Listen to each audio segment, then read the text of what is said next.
Lovely, thank you so much. Yeah, so I think some of you will know me from Discord or from the work I do at the OU on curriculum. I'll introduce myself for those who don't know me in a slide or two. So tonight I'm going to talk to you about the work that we do in the CEI at the Open University in the context of Euclid, but actually the work that we do is much bigger than that. We actually work on pretty much every ESA mission that's launched, as well as a handful of NASA missions, Indian Space Agency missions. We're seen as a world-leading research group in the field of radiation damage to scientific instrumentation on satellites. So it's a really exciting place to be working, and I also love teaching and doing outreach. So I get to do that as part of my role as well. So I feel very lucky to do this and get paid for it. So this is, first caveat is that I'm not an astronomer, but I will try and explain the astronomy in the way that I understand it. Some of you may well be more read up on the astronomy than myself, and feel free to correct me if I get anything slightly wrong. But hopefully I will get all of my research correct. So I'll talk about 50-50, half about the science that Euclid's going to be doing, and half about the research and how we've fit into it from our research at the OU. Covered that already. So this is me. This is the slide that I give to my my tutees, my students. So I have 20 students on SM123. I do that because I became a chair of S818, and I would be enforcing things with tutors, and I thought I better feel the other side of the pointy stick. So I became a tutor myself, just to get a taste of it, and I really enjoy that part of my job as well. But it's just a level 1 module. It's just something I like to do for fun. But I did my PhD starting in 2008, finished in 2013 with a bit of a hiatus in the middle, in space instrumentation, and that was testing commercial type sensors, so the type of sensors you'd have in your phone for space use, to see if the technology had advanced to the stage where they could be used in space. And then since then, I've gone on. I enjoyed the OU so much that I've stayed here ever since. There is one founding moment which is that changed my direction, which was going to my graduation ceremony when I got my PhD from the OU, and I just saw the breadth of people that the OU teaches and changes people's lives, and that really made me want to work for the OU for until I got fed up with it. So this is an open invitation to everyone here and everyone watching the recording. If you're going to graduate and you're going to a ceremony, feel free to let me know, and if I can, I will join the academic procession to see you graduate, because I really enjoy doing that. So please don't feel shy. Please just let me know if you're graduating, and I'll try and make it. In between other things I have to do. And those 5 pictures are the 5 things I love most in the world. Fox's Crunch creams, of course, sometimes the ginger ones. And my 5-year-old, who might pop in for a cameo. She's settling to bed at the moment. So Euclid, it's the dark matter observatory. Maybe was this on a slide that I didn't go through? I don't think it is yet. Sorry, I've got my slide order wrong. Okay, so Euclid is ESA's M2 mission. So in the Horizons program, they've got a number of L, large, and M, medium missions. And JUICE, which is the other big mission we worked on that launched this year, is a large mission. It's got about 10 instruments on board going to investigate Jupiter. You might have seen my public talk about that a couple of weeks ago. If not, I can circulate the recording after the talk tonight. But I talked about JUICE, Euclid, and radiation damage for a public audience, whereas this I'm going to go into a bit more depth for you. Euclid is a medium, so it's got 2 instruments on board because it's smaller in scope, smaller in size, smaller in budget. And there's the VIS, the visible imager, and NISP, the near infrared spectrometer. The 2 main, they're both imaging payloads. And the scientific goals of Euclid. It's really a cosmology telescope. It's trying to answer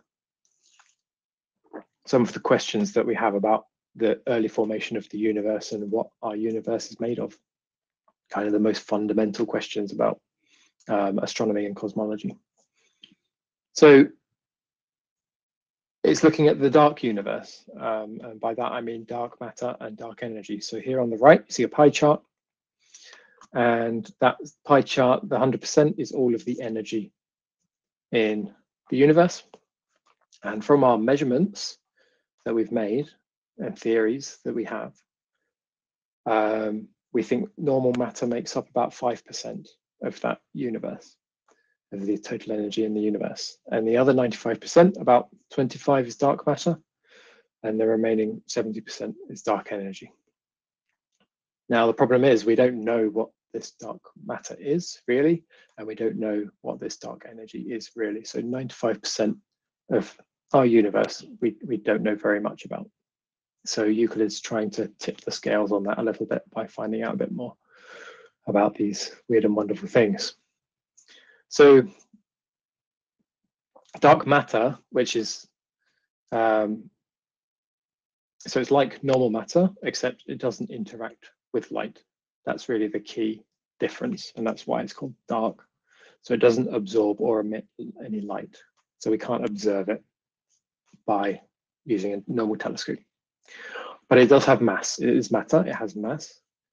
And we'll look a bit later about how you can use its mass to detect its presence. Dark energy is this Einstein's fudge factor that he said was, I can't remember the exact quote, but one of the biggest blunders that he's made was having this fudge factor in his equations. But it turns out there is a fudge factor, it's this dark energy.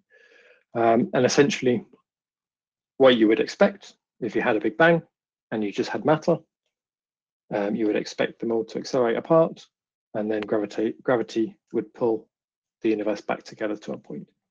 So we should expect, if we observe any matter, it should be slowing down and then accelerating towards each other to come back together. But continued observations show that we don't measure that. What we actually measure is an increasing expansion. So not just that it's going out at a constant speed, but it's actually accelerating out, ever expanding. That seems to be what's happening to matter that we can see. All matter is expanding away from all other matter at an increasing rate. And we don't really know why. We don't really know what this dark energy is. We don't really understand how it interacts. So dark in this sense, so dark matter doesn't interact with light, but dark energy is dark because we don't know what it is, it's unknown. So it's trying to answer these big questions about how, once we understand more about dark energy and dark matter, we can improve our models to actually work out what's going to happen to our universe far in the future and what happened early in the universe. So some of the evidence that we have for dark matter, I'm hoping I can get this to play.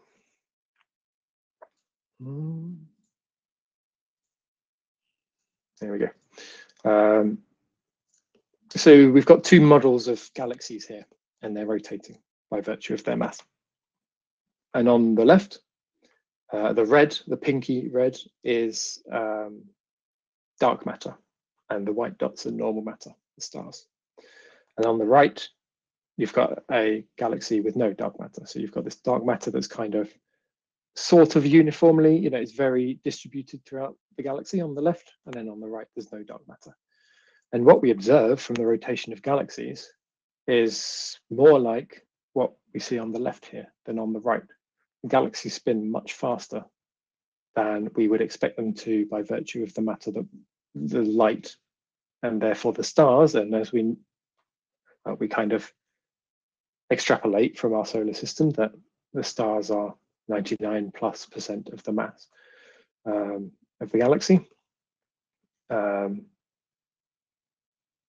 We see that the mass that we can measure by virtue of the light is not enough to explain the rotation that we observe. So this is one of the key pieces of evidence that there's some matter there that doesn't interact with light, and quite a significant amount.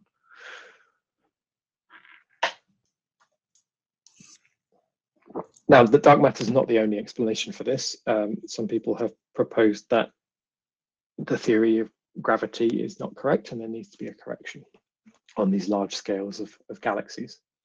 But the leading theory with the most evidence at the moment is that this dark matter has the main effect.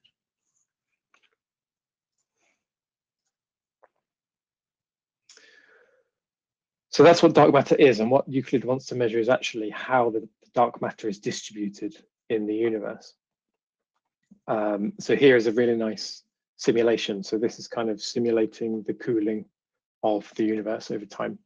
So what we've got is 1 billion particles in a box, and it's randomly distributed. But what happens as the universe expands and cools? And these particles interact under gravity. If I play this, so you'll see at any point in the box where there's a small non-uniformity that's just happened by random chance, that there's a bit more mass in one place, that becomes a local center of gravity. And so the stars pull in to that point, and you end up with these kind of clusters and filaments of matter as the universe cools. So one of the key things that Euclid wants to measure is, does dark matter have a similar distribution to this that we see with matter? So here's some measurements of actual matter in the universe from University of Zurich. So on the left, let me put my red pointer on. So on the left here is very close to us. So therefore it's very old or modern universe because the light has come to us pretty quickly, and therefore it's not looking back too far in time. And as we go to the right, we see matter that is further and further away from us. So that's showing us an earlier distribution of the universe because the light has taken longer to get to us, and therefore we're seeing further into the past. And I think you can quite clearly see, that you've got more like the beginning of the simulation here, far away from us, and here you're seeing more like the end where you've got those filaments. So the simulation is really accurate, and it agrees with measurements that we've taken of matter. But does this hold true for dark matter? And that's what Euclid wants to measure. So how's it going to actually detect matter that doesn't absorb or emit light? Well, we have to use the mass of the dark matter. So we understand from Einstein's general relativity that light will be bent by mass. And that's, light still moves in a straight line, but the straight line is curved by mass. Space-time is curved, and therefore a straight line is not straight anymore when mass is in the equation. And you can either observe, when you make observations of faraway galaxies, which are emitting light, the light from those galaxies will get bent by matter in between us and that galaxy. So the most striking examples are what we call a strong lens, and that's where you see really distorted effects, like you're looking through a lens. So often you see, so the galaxy is pretty much behind a large mass, and so light rays that are going, I assume you can see my camera, light rays that are going away from our eyes are then bent by the mass and come back into our field of view, and the same for light rays going down, and they get bent back up. And so you end up with several images, several quite distorted images of these faraway galaxies when you've got a mass in between us and the galaxy. And you can see this in this is quite a good picture. So you can see these really distorted lines. I'm not sure if I've managed to actually find somewhere where there's two images on either side of a mass, but this is kind of when you're looking towards black holes and things, you get these kinds of image effects. So this is, the sky behind a large mass, and you get all these distorted shapes of galaxies that are behind the mass, but they get put in a different location on the image because of how the light's been bent. That's good, but it is very rare. We'll have a little bit of a look at how rare these are later on. So Euclid is relying on what we call weak lensing, and this is where maybe the galaxy is not directly behind the mass, but it's close enough that the light is bent slightly by the mass. And you don't get these clear image distortions in the same way that a strong lens produces, but a weak lens does distort the image. And so here you can see this galaxy is very slightly elongated compared to the how the actual galaxy appears. Okay, but you might say the issue is that some galaxies will look elongated like this because they'll be tilted to our point of view rather than face on, right? So how do we distinguish these elongated galaxies that are due to weak lensing from galaxies that are tilted? Well, we can assume that galaxies should have a random orientation across the whole sky. We should see equal numbers tilted this way to those tilted this way to those that are face on, right? We can calculate the probability of seeing each angle if the angles of galaxies are randomly distributed. And therefore, what Euclid's going to do is actually take a whole sky survey and compare the average distortion of these galaxies compared to what we would expect the average galaxy shape to be. So it needs to take a lot of images across the whole sky before it can start to, through a lot of number crunching, to understand where this dark matter is actually distributed.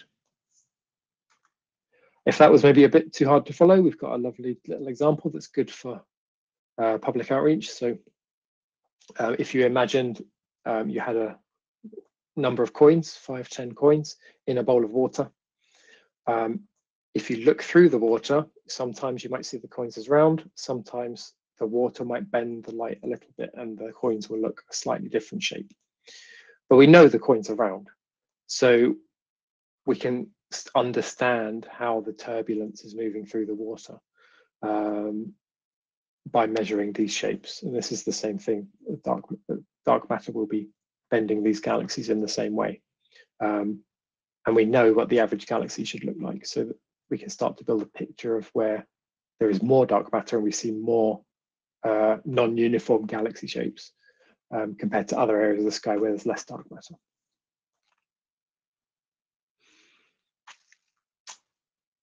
I believe this is the current state of the art. It's not my research field, but this seemed to be the most up-to-date thing that I could find. And this is an estimation in a small rectangle of sky up to a depth of redshift 1 with the Subaru telescope, where they've tried to estimate the distribution of dark matter in that part of the sky. Euclid is going to, it's going to try and produce a map much like those filaments that we saw before. Okay, this is the bit where I talk about the mission, but I think it was good to do it at the top. It successfully launched from Falcon 9 on the 1st of July from Cape Canaveral, and that was great. Got a bit of media coverage. That's our telescope. So this is what it looks like on the inside. So it's got the two science instruments, VIS as the focal plane for VIS, and NISP. So NISP has got a filter wheel and a number of detectors in this shroud. And then there's a few focal mirrors and a dichroic which splits off the VIS. And about some baffles, so you don't get light coming from the mirror into the VIS. So that's what kind of the bottom of the spacecraft. That's this part here, and the light comes in the telescope here. I think that's a mirror, telescope mirror up here as well. So the light comes in, bounces a couple of times, then enters this apparatus.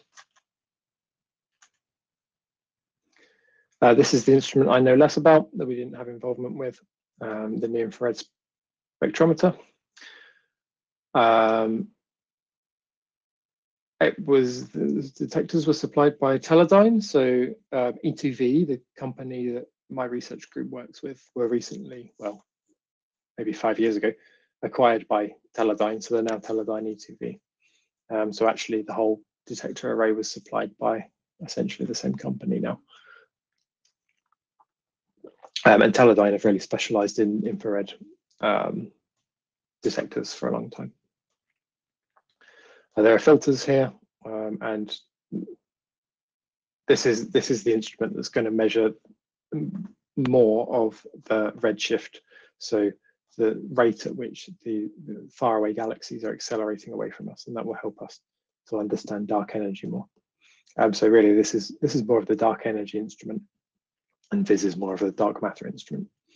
There's another thing that they're measuring with NISP, which I found quite interesting, are these things called baryonic acoustic oscillations. So these are very early in the universe, when everything was compressed close together. Everything was so close together that sound could travel, or vibrations, or acoustic oscillations. So any events that were happening at that time, the vibrations from those events were spreading out. And then as the universe expanded, and this is very early in the universe, right? Seconds, probably.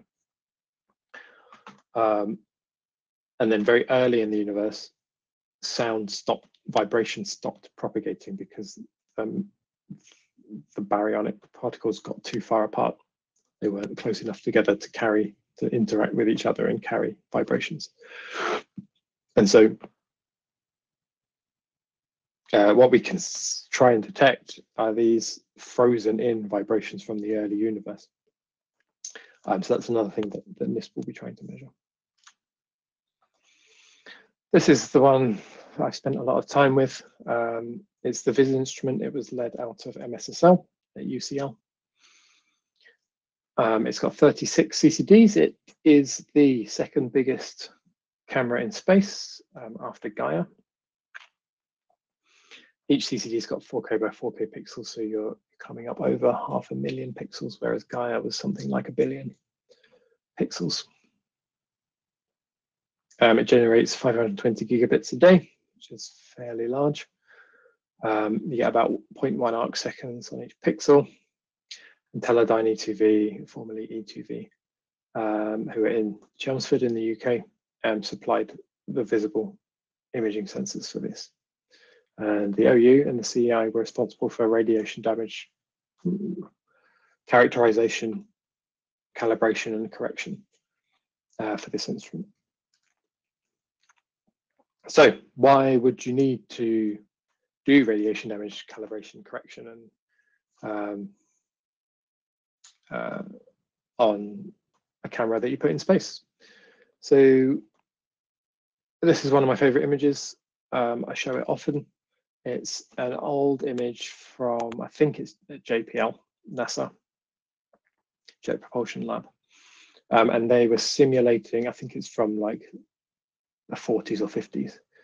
They're simulating the Van Allen belts of the Earth by putting an Earth model into a vacuum chamber, magnetizing it in the same way that the Earth's magnetized.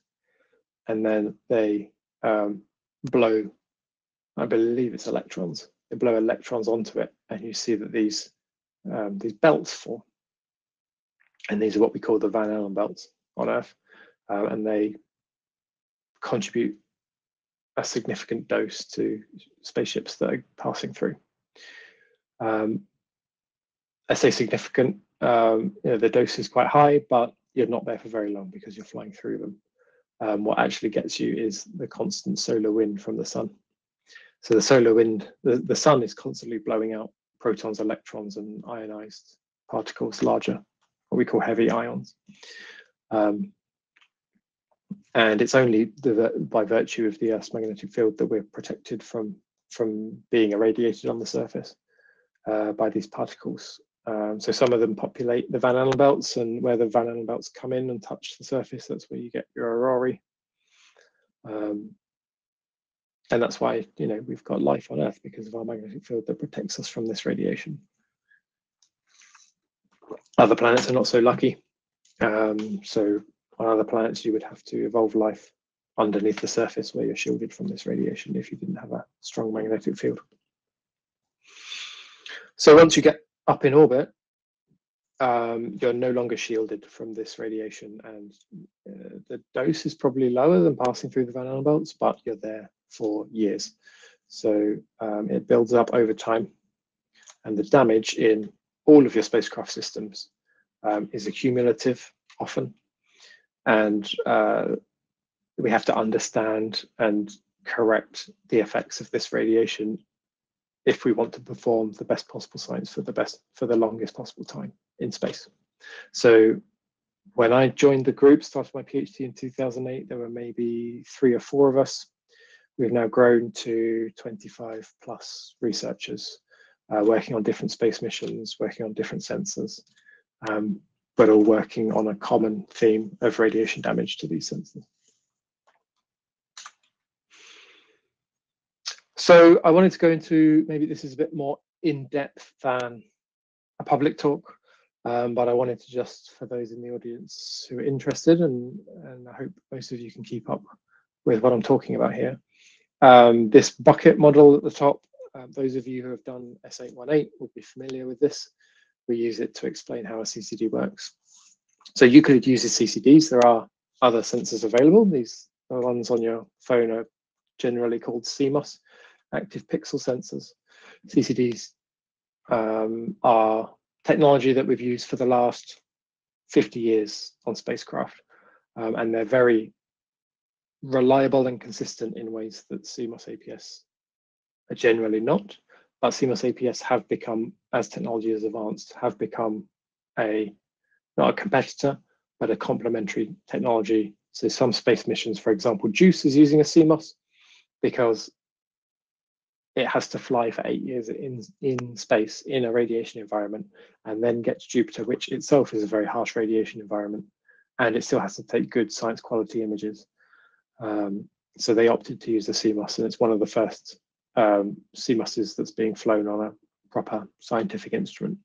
Whereas EUCLID, they used the technology that was better understood because EUCLID has the radiation damage is a big problem for EUCLID, which we'll talk about a bit later. So they opted to use the technology that was better understood because the radiation effects might be worse, but we understand them. Or we have a research group with 20 years of experience in understanding them that we can ask to do work. So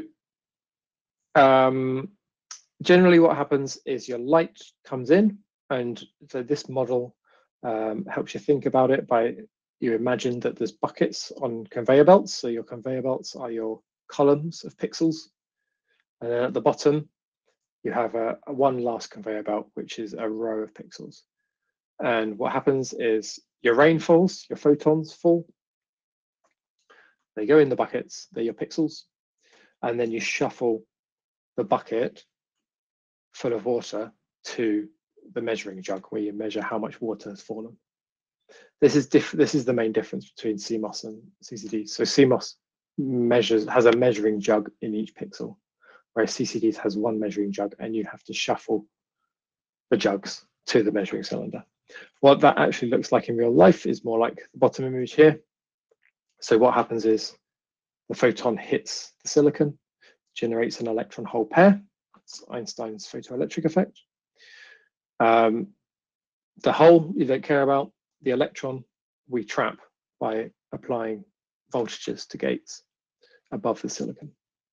So that forms our bucket of electrons. And then we turn on adjacent electrodes and turn off, and that moves our bucket along down the row, and then we have a readout, down the column, and we have a readout register here. So we shuffle a whole row of pixels onto the serial register and then read those out and then shuffle the next row. This is important when we come to look at, what the kinds of effects that we see that we are trying to correct for. So that's how the device works. How does radiation affect the accuracy of that process, essentially? So there are a few physical phenomena that contribute to radiation damage. The most important one for what I'm going to be talking about. So what happens is radiation, so let's say a proton comes in, as it goes through this oxide, it'll deposit electron hole pairs. So some of its energy will kind of knock because it's got a charge, it'll strip some of the electrons off of atoms out of the material. And those electron hole pairs will kind of sit around, and because it's an oxide, there's no way to flush those electron hole pairs out. So that changes the amount, because there's a charge sitting here, it changes the amount of voltage you have to apply to get the same size bucket in the silicon. That's one of the effects, but that's not the major one that we worry about. But what can happen is, as the proton comes in, it'll actually hit a silicon atom. So these are our silicon atoms. And it'll knock, as you know, like a billiard ball. It'll knock out one of the silicon atoms, give it enough energy to come out of its bonded crystal lattice. And that silicon atom will go off somewhere. We call it an interstitial, and it leaves behind a vacancy. And what's not shown here is, because there's a vacancy here, there's nothing, this atom isn't there pushing these silicon atoms apart. So actually, physically, those silicon atoms will move in slightly towards the middle because there's a gap, there's no electric force there holding it in place. So you get what we call a dislocation in the lattice, where the lattice is a slightly different shape, and that affects the electrical characteristics of the semiconductor. So that gets knocked out. Generally, a vacancy isn't stable or an interstitial, but what it does do is it migrates through. So, you know, that silicon atom will hop to there, then the next one will hop, then maybe this one will hop down, and they'll keep hopping because these silicon atoms have enough vibrational energy to do so. It'll keep hopping until it finds, so this isn't pure silicon because it's a doped semiconductor. So there's phosphorus in there, there's boron in there for doping, there's carbon impurities from the processing. You can't just make it pure silicon. It's normally 99.9% pure silicon. So there's a very low concentration of other things in the silicon. And when the vacancy finds these other things, the bonding is slightly different in that area. And so it'll often form a stable defect. So for example here, a phosphorus vacancy defect. And then it'll stay there. It'll get locked into the lattice. And this is one of the main problems. And I'll show you what happens when you have a defect. So those of you who have done, maybe this is probably 217 type physics. It's kind of early semiconductor physics, bonding physics. So you've got what we call the vacancy energy here, and that's the energy that electrons are bonded in the lattice at. And there's the conduction band here, energy for conduction. And there's a small gap here, and that's what defines a semiconductor. So in an insulator, the gap is very, very large. So it's very hard to give an electron enough energy to go up. And that's why it insulates. There's no electrons that can conduct. In a conductor, there's no gap between the conduction and the valence. So these electrons all exist in the conduction band, and they can conduct electricity. In a semiconductor, there's a small gap. It's more complicated than that, but that'll do for what we're talking about here. And what happens when a photon comes in is it'll hit one of those electrons. The electron will have enough energy, and it'll go up to the conduction band, and this is where we can trap it in the bucket. So we know that a photon hit that pixel because when we shuffle the buckets, we measure a change in the amount of charge in that bucket with a transistor. So that when we do all the shuffling and we work out where that electron came from, we know that a photon hit it, right? This can be slightly complicated if the device is at a high temperature, then the lattice has lots of vibrations, and that the amount of vibration, the amount of energy is dictated by a Boltzmann curve. And you know on the Boltzmann curve, there's a very long tail. So some of the molecules will have enough energy to jump this gap as well by virtue of the thermal energy in the lattice. So we get what we call dark current, which is current that's generated in the dark. There's no light that's fallen, and that gives a signal that is spurious, like it's not due to light falling on the lattice, it's just generated. And that's why we have to run the devices fairly cold. So on Euclid, it's minus 120 Celsius or 153 Kelvin. Excuse me. So this is what happens in a healthy bit of silicon. Your electrons get transferred in the buckets, and you're happy. Now, this is something we're calling a trap. So that's one of those kind of phosphorus vacancy jobbies. And that sits at an intermediate energy level in here. Now, I'm going to show you CTI, but also what this does is if you have those phonons, vibrational energy in the lattice, now it doesn't need to have this much energy. It only needs to have this much energy in order to jump up. And then there's a smaller jump here. So if it manages to make those two jumps, it's much higher probability than being able to make that one jump if you look at if you consider the Boltzmann curve. So you actually get more dark current, more signal that's generated by virtue of the thermal energy of the electrons. So that causes what we call bright pixels, and I'll show you a few bright pixels in a real image. But CTI is the other issue. That's charge transfer inefficiency. So when we're transferring the charge, that process is less efficient than it was without the damage. So what happens is we excite 3 photons in our pixel, and then we want to read out those photons. It moves over. But because there's this lower energy state sitting there, it's very favorable for the electron to reduce its energy, right? Everything wants to fall down to a lower energy. So we've lost. So what's happened is that's fallen in and we've transferred to the next pixel. That electron is no longer with its friends in the same bucket, in the same pixel. And so you'll lose signal from that pixel. Then what might happen is sometime later, because of the thermal energy, which we've already established doesn't need to be that large because of this trap, the thermal energy can release that electron from the trap. It can get enough energy to jump out. So now the electron is not with the pixel that it should be with, that it was detected in. It's now it's in a trailing pixel. And so this ends up smearing, if you do this process thousands of times, it ends up smearing lots of charge from where it should be in the image and smearing it out in the image. And that's what we call charge transfer inefficiency. And that's the main that's the main battle that we fight when we're dealing with radiation damage. So what does it actually look like? So here's some Hubble images.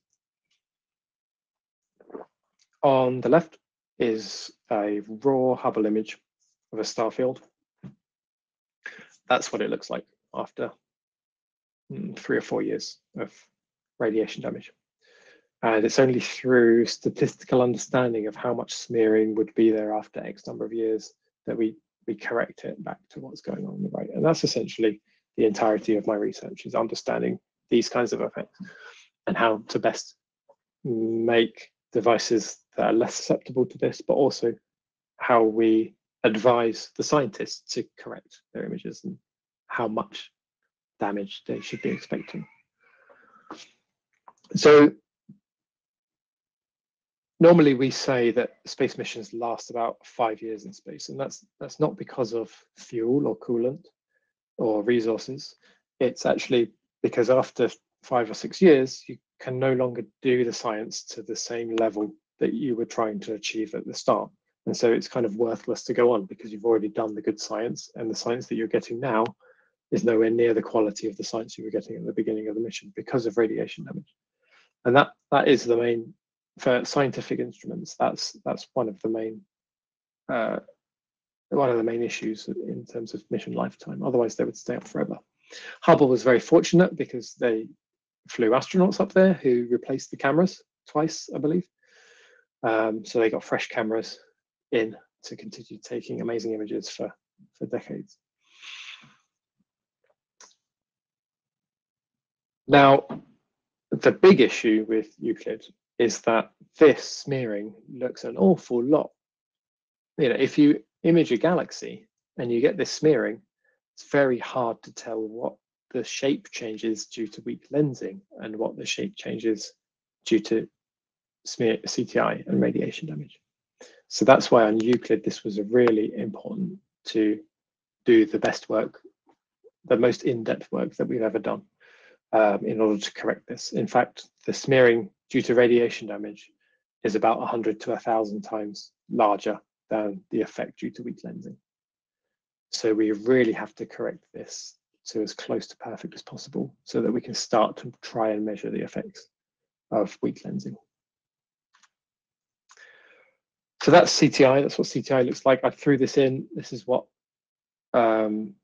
dark current looks like. So these pixels, this is a YouTube video from Chris Hadfield showing how he clips his nails in space.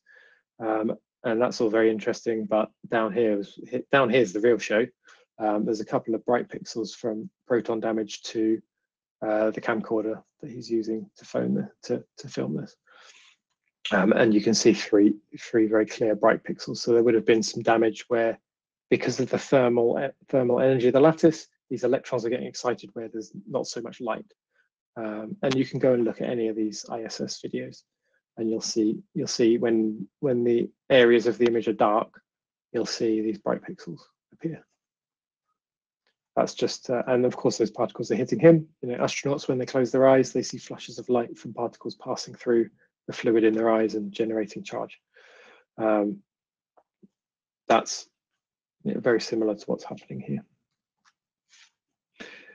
So how big a problem is it? So this is actual data from the Gaia space mission, which has been up since 2013. It's been operating very well. The sun's actually been very quiet.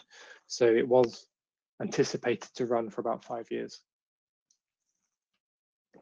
but is going to continue until about 2024. So closer to 11 years of science, which is really great. And so on the left here, you've got the amount of charge lost. It's just it's a thing that's proportional to radiation damage, but it's a measurement in the sensor. And then here on the x-axis, you've got revolutions. So that's the number of times the spacecraft's rotated. My best calculation is that 1,500 revolutions is about a year in orbit. So you can see there's this gradual accumulation of damage to the sensors. And you get flares as well. So when there's a solar flare that points in the direction of the spacecraft, you get, over the course of a day or two, you get a step change in the amount of damage. I'm not actually sure what these measurements are that go back down. It's obviously something that's affected the measurement. I'm not sure what they're caused by. And then here's the M6. This is a big solar flare. You can see that it's like, I mean, what is that? It's like 20% of the total damage is done in a day because you're in the wrong place at the wrong time. So those are the kinds of things we have to, but I think the main thing is this, constantly increasing trend of loss of performance of the detector. How do we measure charge loss? Well, this is how we kind of do it in the lab. So we use X-ray spectroscopy essentially. So when you have an X-ray, so instead of a visible photon, which will generate 1 electron in the lattice, a low energy X-ray, a soft X-ray, will generate, I think it's about, I don't know off the top of my head, it's been a while since I've calculated it. I think it's about 3.65 electron volts per electron being generated in the lattice. So when you're looking at iron 55, which is about 5,500 EV, you work that out to be about 1,600 electrons. So for each X-ray, you should be getting 1,600 electrons because all you're using is one source that produces these X-rays. So what we can do in the lab is we can see the smearing of those 1,600 electrons as we read it out. And what we've got here is, this is row number along the bottom. So the more rows that the X-ray has to be read out through. So the ones that are very close to the readout register only have to go through a few pixels and then they're read out. So they don't see so much of this damage in the silicon. Whereas ones that have to go through the whole array, they're going to encounter more traps, and therefore there's more probability that they're going to smear. So this is a measure of the smearing. This is kind of the measured energy in the event in the X-ray, and you can see there's this slight downhill, this slight downward trend as you get further away from the readout register. So the gradient of that line gives us an idea of how much charge we're losing as we go through the array. And this is a similar kind of thing where if you put in a few lines of light into the array, like a square wave, and you read it out, you'll end up, and it gets transferred this way. you end up losing electrons from the front because those get eaten away by the traps first, and then the traps are full here, so you don't get any change. And then as your signal drops to 0, those traps then emit, and so you end up with this smearing in the tail. So we use some of these measurements to measure it in the lab. I realize I'm talking for a long time. Let's just go over this quite quickly. It's a bit hard to understand if you don't live it and breathe it, but this is one of the methods that we developed over the past decade, pretty much for Euclid, and Euclid's going to be the first mission that uses this technique in flight. Something we call trap pumping. So if you imagine this is our CCD, this is our signal, this is our bucket, and this is a trap. So instead of normally, so this is time down the page. So normally we would just read out diagonally down, down, down. That's how we would read out a device. It's just shuffling charge from left to right. But instead we do this thing called trap pumping, where we shuffle all of the pixels shuffled down one pixel. And one pixel is made up of several electrodes. So we shuffle it between several electrodes, and then we shuffle it back again. And we keep doing this. And what happens is these traps can emit, depending on the temperature and depending on the type of trap, they can emit fast or slow or somewhere in the middle. So they might take a long time to emit the electron, or they might emit the electron almost instantaneously back into the conduction band. If what I'm going to do is go back to the pixel thing with the here. I'm going to go back here. If the trap emits very quickly at the temperature that you're running, then this electron will just get released back into the same bucket, so you don't lose any charge. And that could happen a few times. If it's especially quick, that could happen a few times before the bucket moves on. And the electron will stay with the bucket and you won't lose any charge.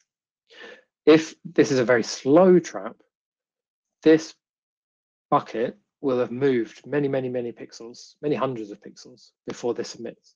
And you don't see a smear because there's one electron that appears 100 pixels later. And it's actually, because it's so slow, it's actually protected. The damage protects the image because this electron will sit in the trap and it can't take any more electrons until it emits that electron. It's full. So any subsequent buckets that come over, they won't lose any charge. So that doesn't really affect our image either. What really affects our image are these ones, where it moves on by 1 pixel and then the trap emits. So the traps that we're worried about at the temperature that the mission is running at are the traps that emit on roughly the same timescales as the speed that we're clocking the device. So what we do with trap pumping is we actually start very slow and then we increase gradually the speed at which we pump this backwards and forwards. So we'll take an image with a slow speed. So we'll do this maybe 1,000 times backwards and forwards at a slow speed, and then we'll read out the image. And then we'll do it at a slightly faster speed, read out the image. And we end up with a series of images where these this backwards and forwards shuffling of charges happen lots of times. And what you see is something like this. So the orange is kind of the flat field. There's light that's been put on. Let's say it's 100 electrons in each pixel. And what happens is if it's a slow trap, you don't see any change because that slow trap fills and then it pumps 1,000 times and then the slow trap emits. So only 1 electron has moved. If it's a very fast trap, it doesn't change either because the trap will emit and it'll go back into the same bucket. It'll go into the nearest bucket, which will be one that's close by. But if the speed at which we're pumping is roughly the same as the speed at which this emits, then what happens is it can emit into this, in this middle time frame here, this pixel, which is the pixel over here, is the closest bucket. So that electron will hop, it'll be sucked in here, and then it'll be thrown out into the preceding bucket. And this is what we see here. You see a dark pixel, that's the pixel with the trap in, and a bright pixel next to it, and that's the pixel next to it. So it pumps charge from one pixel to the next when you've got the right speed. And what you actually see is a gradual increase in the pumping efficiency, and then a decrease as you approach the optimum kind of resonant value. So I'm going to show you this in a GIF. I don't know if it makes it easier to understand, but this is sweeping through values. So this is the speed at which we pump, starting fast and going slower. And you see these dipoles, what we call dipoles up here, dark and light pixels. So there's not very much when you're going fast. There aren't any traps that resonate with that time. But as you go longer, there are some that appear and there are some that disappear. That one. So there's one here, and it comes in now, and then it disappears again as the time constant becomes too long for it to pump. Now, what this does is actually you can hold the charge under phase 1. So these are different phases under the pixel, and you can pump. And then you can start from phase 2 and you can pump, and you can pump. So phase 2 here, and you can pump, and you can do phase 3 and you can pump. So this tells us where traps are in the pixel. It tells us which pixel have traps, and it tells us the speed at which those traps emit at the temperature that we're testing. But also it tells us which phase in the pixel the trap is under as well. Because for some of these, it'll light up at the resonant speed, and for some of them, it won't light up at the resonant speed. So for example, if the trap was here, and you can see it takes roughly, so that's 1, it takes roughly 2 time constants to emit. If the trap was here, it would be 1, 2, so you wouldn't get a dipole because it would re-emit into the same pixel. So by this technique that we've kind of mastered over the past decade, now is being used on flight. So where in Hubble and other spacecraft, we would say, oh, we did some testing to what we expect 5 years dose to be. You should see this much CTI at 5 years. Here's a line going from 0 to 5 years. Correct your CTI based on that. Here we can actually measure, we can say, right, that's a trap that's moving at this speed. You should expect at the speed we're operating at and the temperature we're operating at for that pixel to produce this much CTI for stars that are moving across that part of the image. So it's really a different, we're operating now in a different regime of correcting this radiation damage. And EUCLID's going to be the first mission that does this on orbit. It's going to do this trap pumping about once a month. And at the OU, we're involved in looking at the data when it comes down in order to help correct the images and make the models that correct the images based on this data. So that's all very exciting for us because we normally don't do much once the mission launches, but now we're very involved. So you get things like this. This is very classical. So this is now on the x-axis, the time constant of the trap, so how fast the trap releases. And on the, it's a histogram, on the y-axis is number of traps, excuse me. And you can see there are peaks, defined peaks, and these are different. So one of them might be phosphorus vacancy, one of them might be boron and a vacancy. They're different species of trap. And you can see as you go higher in temperature, the speed of the trap emission time constant increases, so the peak moves to the left as we heat up. This is Euclid data. This is testing that we did to measure the distribution of traps over a detector. And that's what we hope to do on orbit.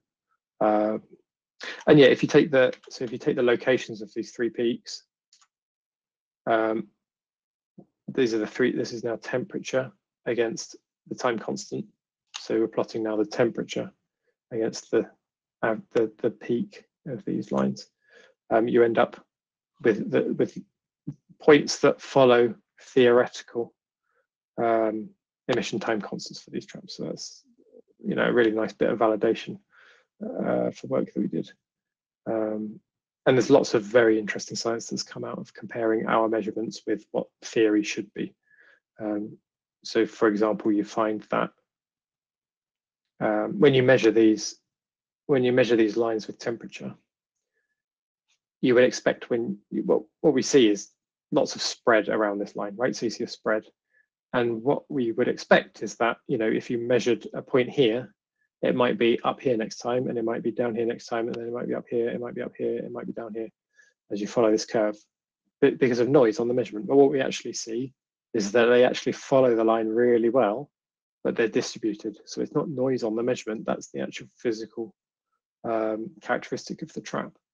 And so one of the theories about why that might be is because you've got a phosphorus vacancy, and because you've got an electric field, a voltage, a gradient of voltage, because you apply the voltage at the top and there's a gradient through, the energy level changes depending on how that phosphorus vacancy is oriented in the lattice. So that's one. So, but that orientation won't change.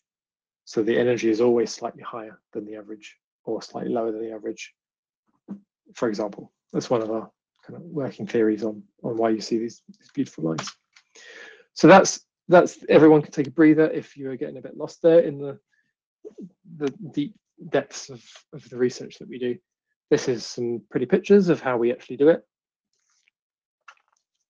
So this is a different setup from the Euclid setup, but these are the same sensors. So here are two Euclid sensors. It's a bit of a messy chamber. This isn't the Euclid one. This is some other development piece of kit. We've got connections for things like temperature sensors. We've got the outputs. So here, there are readout boards, and they run the CCDs inside the chamber, and then they connect through the walls of the chamber to our electronics box, which actually generates the clocks and things that we need to run the device. So we've got a vacuum chamber, we've got cooling. So that's these refrigerant pipes here, and a cold head here. That gets down to maybe 140 Kelvin, and then we heat it up to the operating temperature. So there'll be a heater in here somewhere. I can't see one. There'll be a heater in here somewhere to heat it. So we go slightly below temperature, and then we add in a few, it's basically a big resistor. We add in a few volts across the resistor to heat it up slightly and keep it at the temperature that we want to test at. These are temperature controllers here that will control the temperature for us, vacuum pump here. So we can kind of recreate our own little bit of space in here. And one of the things that we kind of also discovered, so trap pumping was one big thing that really helped space missions to perform better. But also we developed cryogenic irradiation, so which I haven't really touched on. But the way that testing was done maybe 10 years ago is you'd run your device cold, you have to suppress the dark current. So you run your device cold, you measure it, how good the image is.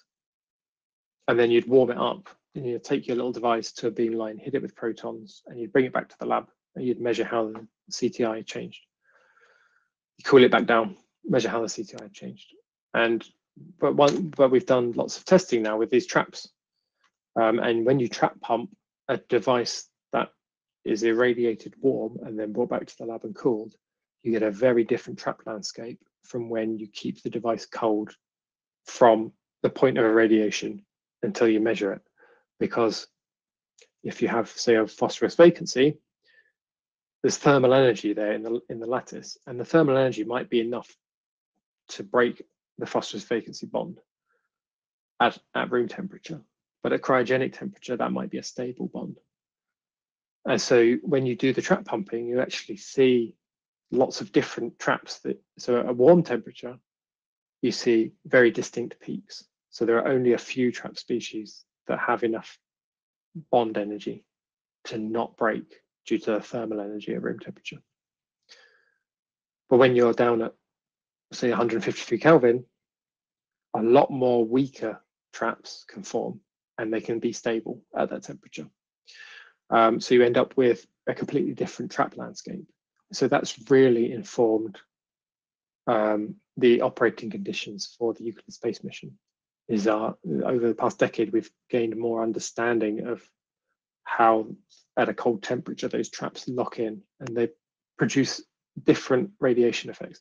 What people always thought is that if you irradiate cold, and they've done this on space missions, you get radiation damage, and then you heat up the sensor. So you might turn on some heaters, get it to 20, 30 degrees or something, and then you'd cool it back down, and you'd see a lot of the radiation damage disappear.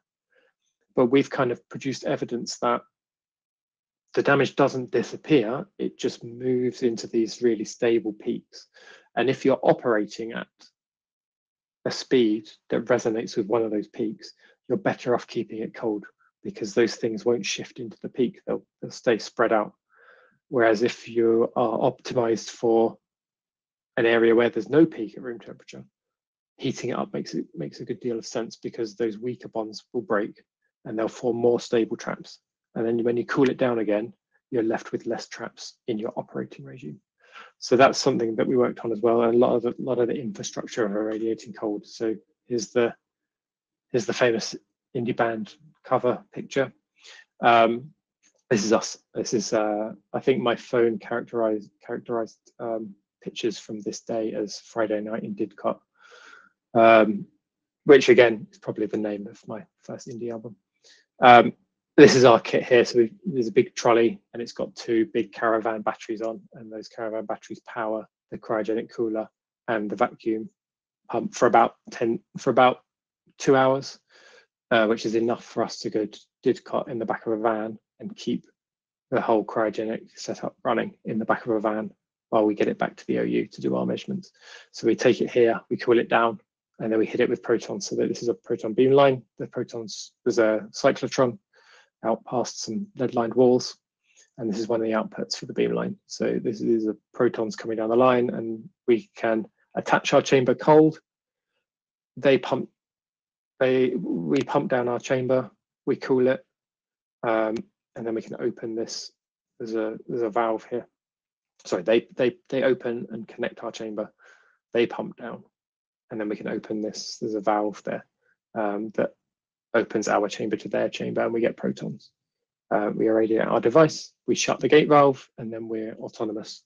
We can unplug and we can run for 2 hours while we transport it back to the OU in a van, and that enables us to keep it cold for. So we've done studies up to about 8 months of keeping it cold to see how those traps change over time while at space mission conditions. And that's really becoming a really important thing to do when you want to do high quality science. Here's some nice pictures. I know we're running out of time. Again, it's back to astronomy, so I can skim over them, but it's always good to have some pretty pictures. So this is kind of your typical ground-based telescope, and this is the same image with Euclid's proposed optics. So you can see the increase in clarity. You can see some strong lensing effects that maybe are not very visible in a ground-based telescope. So that's kind of the increase in visual quality. What's it going to measure? It should find strong lens candidates. So this is our most complete survey of strong lenses from the Sloan telescope. It is 60? Something like 60 strong lenses that they found. Euclid will detect, this is the SLAC survey in one of these boxes. So it'll detect maybe 100 times more strong lens candidates than we've produced in a single survey before. It'll do weak lensing across the whole sky. So I wanted to kind of show you this. This is the Euclid Viz simulation. So this is what the sky looks like in this simulation when you've added in all the noise. And then if you add in radiation damage, so 5 years of radiation damage, it looks more like this. You might not even recognize that as the same image, but it is. So this source here is this big galaxy here. That's the same image, but your signal is just drowned out by the brightness of all this other gubbins that's going on. This is bright pixels. These are charged particles going through the array and generating electrons of their own. So this is a single particle going through and creating a line.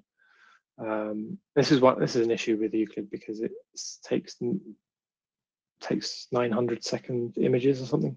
So after 900 seconds, there's a lot of chance for a particle to hit the detector. So it's very hard to calibrate these out. And then you've got the smearing on top of that. And again, you can see when you're transferring less, you get less smearing, and then these areas where you transfer more, you get a lot more smearing. That's what we're trying to measure to correct. This is how it looks on the sky. So this is one image of the VIS. This is how the VIS array plots on the sky. So it's takes a large picture of the sky every time. And this is the first commissioning image. This is the only released commissioning image that they've released. So this is the whole detector array and the Galaxies on board that Euclid's taken an image of. And then this is a zoom in of that one CCD.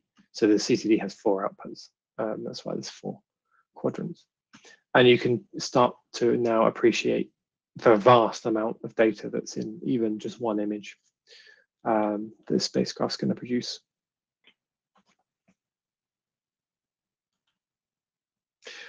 And that's really my talk. A lot of the work that we've done contributed to Euclid and making sure that it continues to produce good data as it goes on, and the success of that will be hopefully shown in the next couple of years as radiation damage gets worse and we have to do more corrections. It's the first time in flight where we're going to be doing trap pumping, so that's a big milestone for our research group. And that should allow us to perform even better corrections than we normally could do. And obviously we can fall back on the previous methods as well. If something goes wrong, it's a fairly complicated thing to do with the electronics as well. So hopefully it works on the spacecraft. We are going to be involved in analysing those trap pumping data. So that's really exciting for us because we're not normally involved with space missions after launch. We do all our stuff in the proposal phase. And I think there was just a council meeting where they said they're going to release the first science images between, I think, the 1st and 3rd of November. So that'll be really exciting to actually get the properly calibrated image, see what it looks like, and people will be excited to start seeing what science they can do with the data. Thank you for listening. I think there is one more slide because I get paid to do this. Come and do it, the MSc in Space Science and Technology. It's cracking. It's really good. This is my module. I chair the Space Science module. Anyone who wants to contact me and chat about it, I'd be more than happy. So the MSc itself is 60 credits of my module. Then you choose 60 credits, one from each of these 2 lists, 30 credits each. So the top one is more skills development. The bottom one is more, well, this is more kind of personal business type skills to help you work in a team for an industry body. Gives you knowledge to do that, extra transferable skills, whereas the bottom is more kind of engineering or coding type skills. And then you do a project module, another 60 credits. And we've designed, this qualification is designed to help you get into the space industry and give you the skills you need. And that's why we've included this kind of more professional skills type list here. But I'm more than happy to talk to anyone who might be thinking of doing this. Of course, we have now, many of you will be taking advantage of the fact that space science is on the astronomy pathway for MO6. So I really hope to start seeing people coming through who are doing it that way as well. It's like some students have said that module is the best thing that they've ever done in their life, full stop. So I'm just very happy that I'm able to chair a module where we get such feedback. And that's all the hard work of the people who went before me and prepared the module rather than myself. But I'll try and do my best to keep up the hard work. So that's just, sorry, I have to shill. Thank you so much for listening. I know we've gone over time, but I'm more than happy to sit and chat for a while.